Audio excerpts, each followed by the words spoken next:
Дорогие друзья, если позволите, первый вопрос задам на правах ведущего пресс-конференции я сам.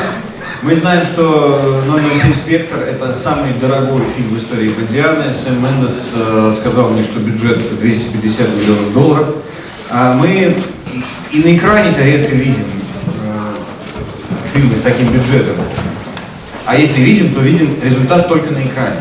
А не могли бы вы, как актеры на уровне актеров, исполнителей, объяснить, как актеры ощущают наличие за спиной продюсеров, режиссеров бюджета 250 миллионов долларов?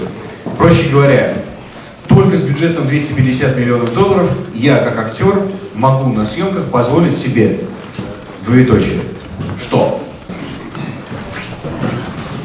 I think that the mark of a really great director is that they never make you aware of the budget. So even when you're in a really low budget movie and lots of things aren't possible because of that budget, you never feel that. You always feel that the most important thing is your characters and your relationships and the budgetary concerns are all taken care of by your director. And one of the things I absolutely love about Sam is that he comes from this indie background and theatre background as well. So for him, it's even more important that the relationships and the characters always stay primary. And as a result of that, I never felt as though I was in this huge, hugely expensive movie. I always felt it was kind of an intimate affair, and that meant that there was a real sense of relaxation on set because of that. I would completely agree with Naomi that Sam Mendes, what marks him out is his ability to be on top of this huge mountain of production with this sum of money to help him make this film. But actually on the set, on the day, he's incredibly calm, he's incredibly specific with the actors. So there's a feeling of creative intimacy. Of course, we're aware of these incredible sets and these luxurious amount of time. I think that's the key thing, is the time. I started filming Bond in December of last year. I went off into the theatre, did a play for 3 months, and then I came back and continued. They finished filming in July in Morocco, I think. So that sort of time is a big luxury, but then it enables the sort of film you've seen. Дэйв, на ваши сцены больше всего денег потрачено на сцены с вашим участием, я думаю. Как это ощущается, я имею в виду большой бюджет на уровне актера? I actually didn't. I mean, I wasn't made to, be aware of the budget. I never thought along those lines. It was obvious to me.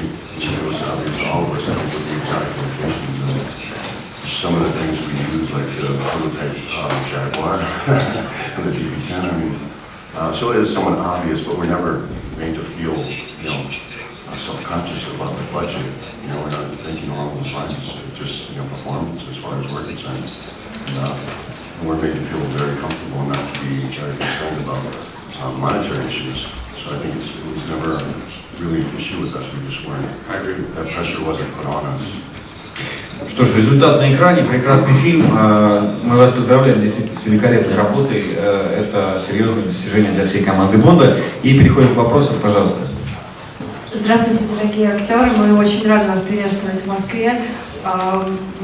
И, собственно, у меня вопрос к Дэйву Батисту. Каково это было вообще бить, наверное, человек, который является героем для многих-многих поколений, Джеймса Бонда?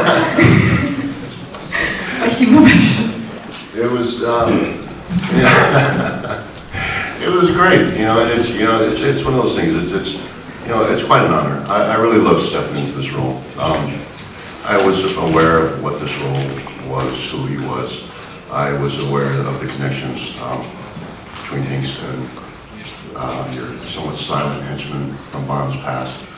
I think it adds a whole new twist. What I really love about the relationship between Hinks and Bond is it puts James Bond in a different element.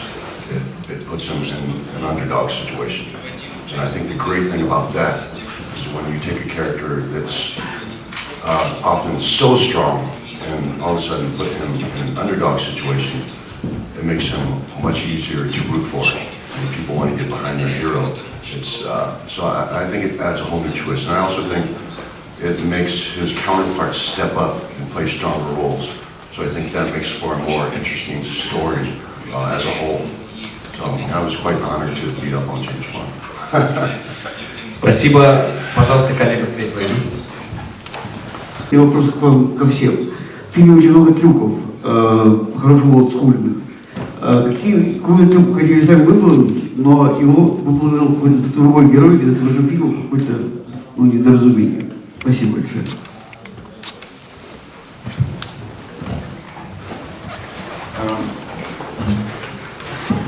For myself, I might have chosen to do a little bit more of the driving for selfish reasons, but I understand why I was not afforded that opportunity. I think it was somewhat over my head. It was way over my head, actually, and also the responsibility of the car, the prototype car, and also the surroundings of Rome. I think that would have been a little bit too much pressure. But maybe a little bit more of the driving. I think a lot of the fighting I actually did myself, but the driving is some of the stuff I didn't actually do. Ну, ваши персонажи не исполняют трюков в фильме, тем не менее, наверное, чувство зависти к тем коллегам, на чью долю выпало много трюков, вы испытывали? Или нет? No, not really. There seems to be this idea that it's, if you do your own stunts, you're a man. But actually there is a professional stunt guide. The times I've done stunts, I've tried to do my own stunts limited. It's okay, but actually sometimes the stunt guys do them better than you, even if you can say you've done them. That's what they're there for. So I have no shame in allowing the professionals to as like Roger Moore said, they make me look good, and they make the actors look good, and that's what they're there for. So if I don't lose any sleep over it. Can I touch on that as well? Because I like to say that it's always surprising to people, but I feel the exact same way. I'd rather if someone is more qualified, then please, step in and make me look good. And there's just some of the stuff. I mean, some of the stuff is very dangerous, and when we start shooting the film, you may still have 6-7 more months to go. So if you bump your knee the wrong way, twist your ankle the wrong way, you're going to be in pain for the rest of that 7 months. And so I'd much rather a professional, step in and do their job. That's what they're trained for. I'm not trained. I'm not a trained professional stuntman. Well, I feel really lucky because I had the opportunity to do a lot of stunts in Skyfall and to discover that, like my character, I think, I don't really have the stunts for stunts.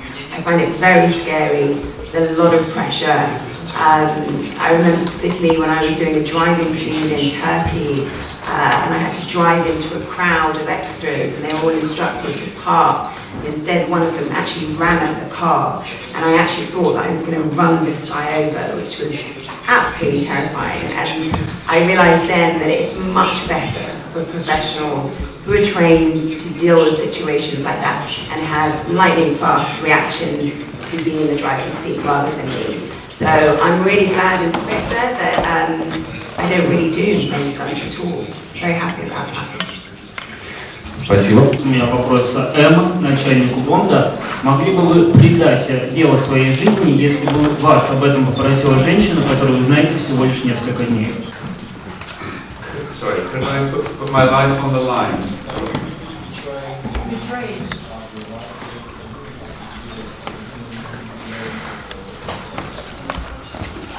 The main cause of my life. Can you help me with that?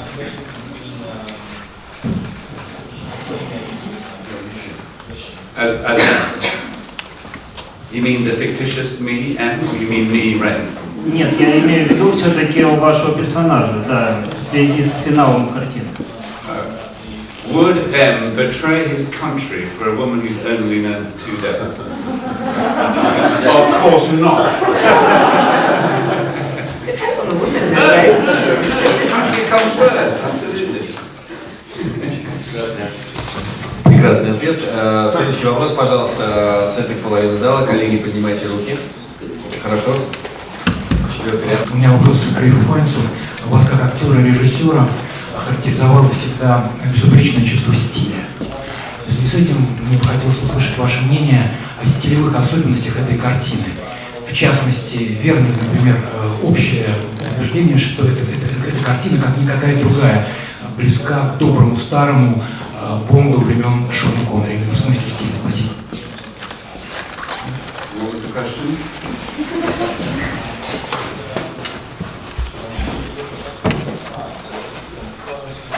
Oh, is it close? Sorry, yeah, okay. Well,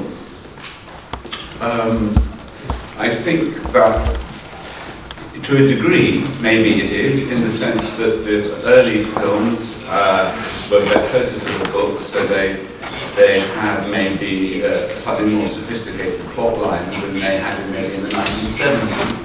And I think Sam Mendes' contribution to the last 2 films, this one and Skyfall, is to root the story and character in Bond's character. I always felt, as a fan of the books, that Ian Fleming had created quite an interesting character, and that in the earlier films Connery was rooting his performance in Fleming's creation. I think as the films went on in the 70s and early 80s, I think they drifted further and further from the books and got a little bit possibly entertaining, but a bit glib maybe. And I think what Sam has done is brought them back to a sort of strong narrative, and I hope hopefully a stylish sense, nuanced feeling.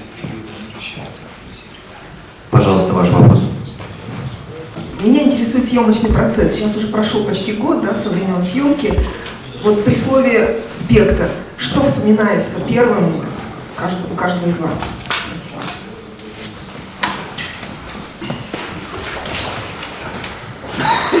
So when I hear the word spectre, what do I think of? Is that From the set, from the making. Oh, from the making of. I mean, I think the thing that I will take away from the making of it was that in Skyfall I spent a lot of time on my own. Because I spent about 2 months in Turkey, in Adana, in a car, communicating with actors that actually weren't, there, because I was doing it via the phone. So it was a very lonely kind of experience, and I've really appreciated in Spectre that I got the opportunity to really work with fantastic actors like Ray Fiennes. Unfortunately, I didn't have the privilege of working with Dave Bautista, but I also worked with Ben Whishaw, Rory Kinnear, and we really did, no pun intended, we really did bond. And I had a fabulous time, and it's much better when you get to interact with your fellow actors, so I will take away that privilege. Уважаемые коллеги, The question is, what will we take away from the experience of filming? It was, I think probably for me, more so than anyone, because I'm by far the least experienced actor involved in this film. I think I'm just going to take away my incredible interaction with Sam Mendes. I think first and foremost, it was such a learning experience, but also just the memories of traveling to all these beautiful locations to make this film. It's something I never experienced. I only have experience with one other large film, and we shot most of it in the studio in London. And for us to get out, and logistically, it was just really rough too. But it was really a great learning experience to see this whole film crew just move from country to country and then cities within those countries. It was an incredible learning experience and a bit rough, actually. It wasn't easy. So I can't imagine what they've gone through. I've seen it on film, but I've never even thought about how they logistically, they accomplished like Skyfall. I never thought about it. I just watched it as a fan. But now having experienced it, I have a whole new appreciation for it. It's actually, it's quite a task. Well, the word spectre, I knew what it meant because I was a fan in the context of the Bond books, because I was a fan of the books. Spectre stands for Special Executive for Counter-Terrorism, Revenge and Extortion. And it's the creation of Ian Fleming for this spooky organisation headed by Ernst Stavro Blofeld. So this was like from my teenage years, Spectre, getting back to that, because it appears, I think, in the early Bond film. But the experience, like many days, I feel that the experience is, we're probably repeating ourselves, but that, it was, the thing I felt that is, Michael Wilson and Barbara Broccoli, the producers, have been running this franchise for a very, very long time. And they know what they're doing. So organisationally, everything is very, very well managed. And at the centre of this is Sam, who, as we said earlier, is just embracing his actors. I've done some big studio films before, and you arrive on set and you feel the weight of it. Harry Potter was a great experience, but it was huge and vast, and it felt like it was a big thing spreading its wings over the globe. This felt intimate, I mean, you arrived for work with a director who likes including actors, collaborating with actors. It didn't feel that we were part of some huge machine. And so I have happy memories of being on set with Naomi or Sam or Daniel and just trying to make a scene work. Завершающий вопрос этой пресс-конференции. Здравствуйте. У меня такой вопрос. Мы будем избегать спойлеров, но все-таки финал довольно неожиданный для Бонда как для персонажа. Если бы вы пофантазировали, если вы были бы ответственны за сценарий будущих серий, каким бы вы хотели увидеть Бонда и эволюцию его персонажа дальше? Спасибо.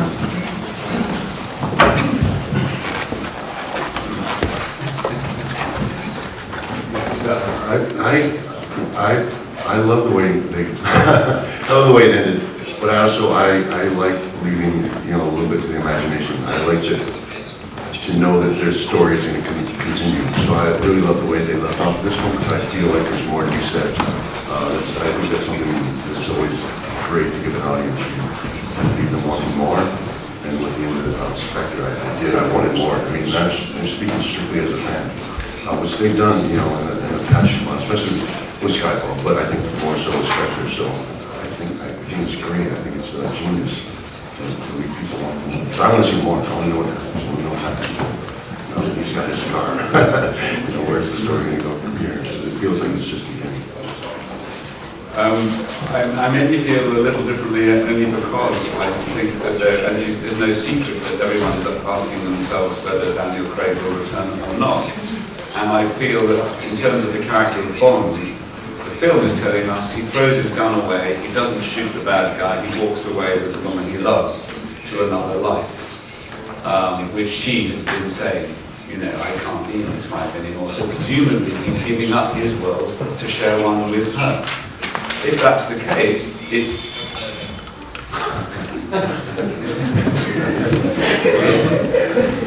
that's what telling me not to speak. That's a big signal from the embassy.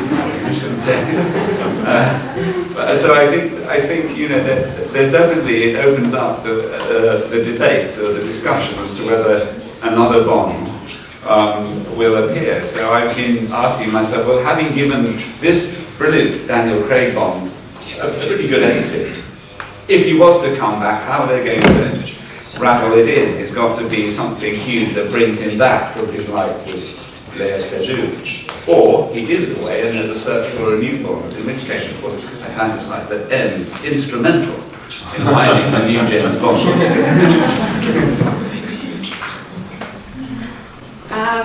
I really don't, I have no idea about what would come next, and that's one of the privileges about being, an actress, that I don't have to make those decisions, and I'm really, really glad about that, because I think I'd be absolutely useless, to be honest. So I think it's going to be up to whichever director they choose next to be part of the franchise, and they'll work with Barbara and Michael to come up with something amazing and hugely unexpected in the same way that Spectre is. Ray had a great idea about setting it in the 1950s, the next one, which I think is really cool. I don't think it's going to happen. No, but it'd be really great though. I love that idea. So I could vote for that. Дорогие друзья, на этом пресс-конференция завершается. Большое вам спасибо за ваши ответы.